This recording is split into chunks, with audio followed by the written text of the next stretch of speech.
Hello and welcome to a Smurd P video, and I'm sorry I've got my page open which is a bit ahead of the game. We have Transformers Beast Wars. Beast Wars turns 25 this year, and we have this beautiful cover art of Rhinox and Scorponok in art mode, which I think I prefer these to the A cover, so I'm gonna try and keep getting B covers anyway.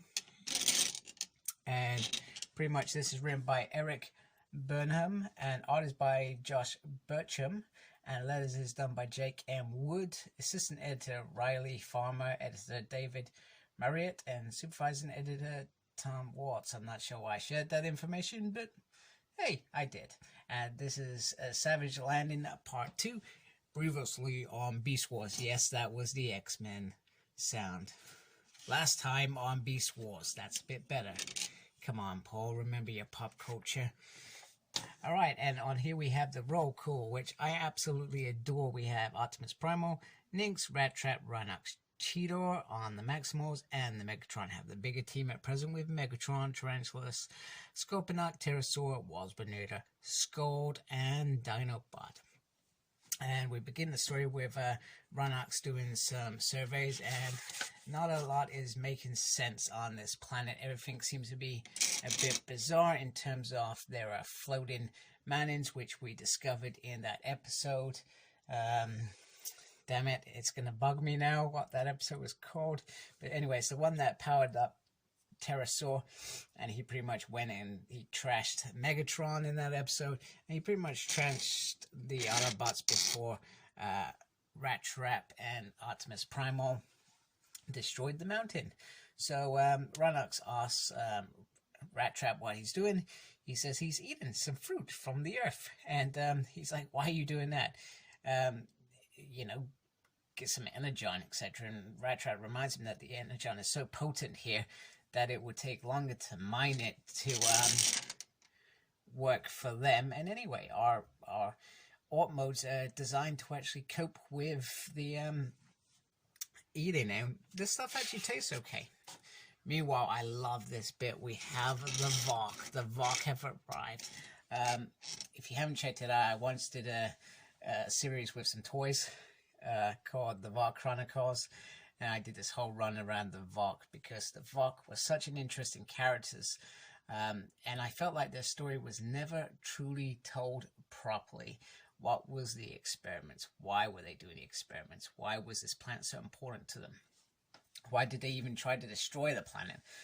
Because the Maximals were there.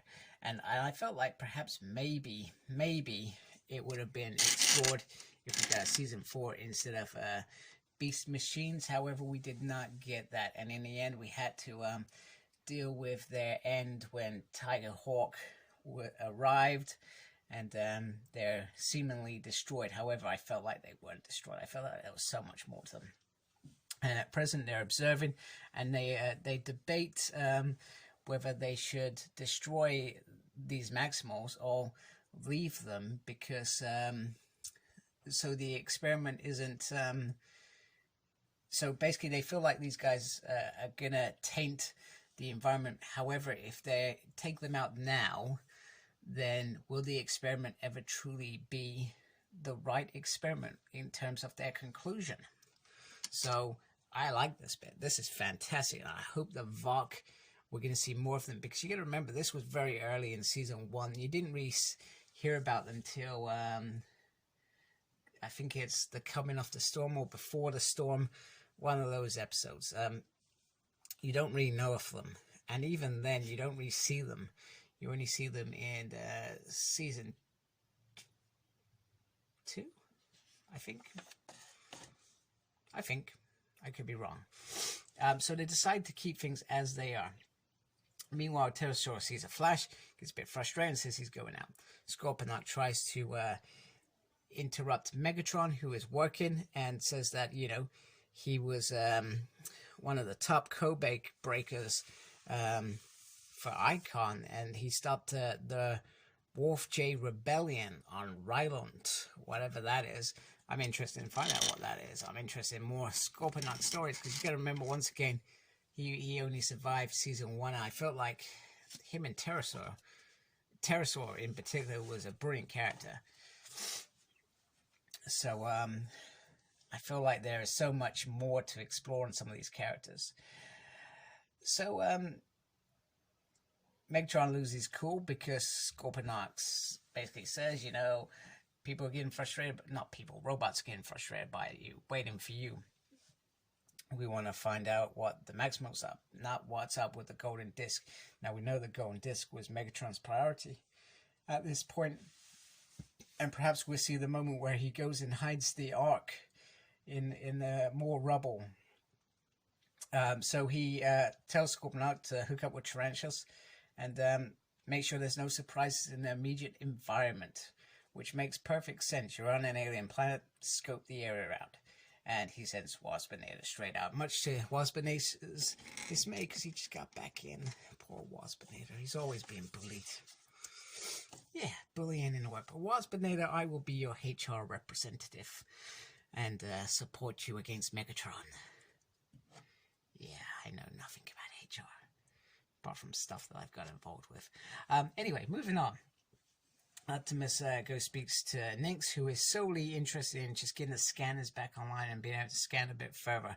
However, he says he would rather have a more of a first hand experience and sends her off in her flight mode to get the lay of the land. And he also says being a commander is about delegating to your team. This is all about the workplace here.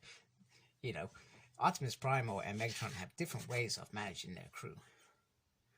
So whereas Optimus Prime inspires them to go off and do stuff, Megatron bullies them off to go and do stuff. Yeah. Interesting techniques. Anyway, Cheetah is dismayed because he does not have the right size hands to get into a certain access panel, which Nix does. And he's just worried about his getting crushed, which is a bit disappointing. Dinobot, once again, there's a whole workplace going on here. Says, you know, I'm the next in command and you will find out this stuff, and I want to find out what's going on in the environment and what else is here that can kill us other than Maximals. Scott says there seems to be an issue potentially around the ship. So either there was some of the transwarp drive that leaked whilst in transit, or something happened after the crash. Now, I think we all know that potentially some of this stuff is perhaps around Tarantulas' treachery, being having his own allegiance. And he also quite honestly says, you know what, we follow Megatron because it suits our purpose. At some point, we may not follow Megatron, and tells Dinobot to get out of his lab. You know what? Takes a real gutsy bot to tell Dinobot to sod off. You know, let's think about he's a brawler, isn't he? He's you know, the intimidator, whereas some of these others are perhaps a bit more sneakier. So Nick's flying around and gets out of range of the communicator, which should work globally. Now, we know in the original series as well, there were a few communicational issues at the beginning. Pterosaur makes a move. Nix is quite comfortable at this point that in this AWP modes, she can escape this. However, when Pterosaur transforms into the terrorized, I would have liked him to say terrorized. That would have been a pretty cool. He takes Nix out quite easily, and Megatron crushing his rubber ducky does not want to be disturbed. However, Pterosaur says you will want to see this. Let's be honest, they knew that the bots had got through and they had crashed on the same planet, surely. And we get this nice homage to Tarantulas taping up Nix. However, in the series, Tarantulas actually took out Cheetor. So some slight differences in terms of how this story is evolving. So I like that. I like the differences, and I really hope that the VOC is a big focus for this run as well in terms of how they grow. I also they've also got a Maximo mail bag, which I think is cool. They got some nice art and some things made, I think, which is really, really cool. Some quality fans out there like that. It's cover A, cover B. I think I've actually brought cover A. Oh, cover Y. I like that. That is very cool. 25 years. So yeah, so I'm very happy that we got this Beast War run. And like I said, I'm not too sure if this is just a mini series or whether it's a long-term project for IDW. I hope for the long-term project, because I'm a big fan of Beast Wars in any form. I think I wouldn't like it to come back on TV, but I would enjoy it in comic form. And let's be honest, some of the Beast War comics we've got before haven't lived up to the standards, haven't been the characters that we wanted to see. So I'm very, very happy with this. Great issue 2, and I'm looking forward to the next issue. Please like, comment, and subscribe to my channel. Follow me on Instagram, CyclopsSmurd. I'm on Twitter @SmurdP. No idea what I'm doing there. I'm also got a page on Facebook, SmurdP. And embrace the geekiness. Thank you for watching. Take care. Goodbye.